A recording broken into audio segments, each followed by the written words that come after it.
আমরা জানি না আমাদের মৃত্যুর ঝুঁকিও আছে।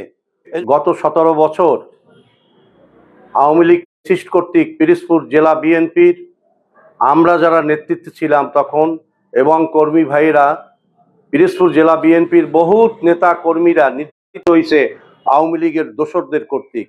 আমরা কিন্তু ধানের শীষের বিরুদ্ধে নয়, আমরা মূলত বিরুদ্ধে এর মধ্যে যে আওয়ামী লীগ কর্তৃক আমরা গত 16 বছর নির্যাতিত হয়েছি।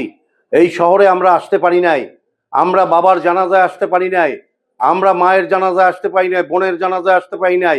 এরকম অসংখ্য বিএনপি কর্মী আমরা নির্যাতিত হয়েছি। আজকে কিছু স্বার্থান্বেষী মহল তাদের নিজেদের স্বার্থ উসুল করার জন্য জেলা বিএনপির নামে কিছু আওয়ামী লীগদের বিএনপিতে জয়েন করাইছে।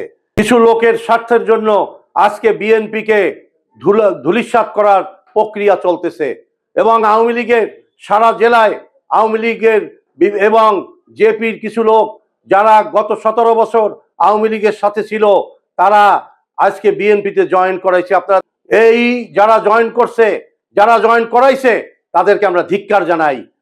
আমাদের কাজকর্ম পরিচালিত হয়, দল পরিচালিত হয় জেলা বিএনপি কার্যালয় থেকে, কিন্তু এরকম কোনো আলোচনা এরা যে আওয়ামী লীগের যারা পিরোজপুরে যারা সন্ত্রাসী ছিল আওয়ামী লীগের তারা যে জয়েন করবে এ সম্পর্কে কোনো আলোচনা জেলা বিএনপি কার্যালয়ে হয় নাই।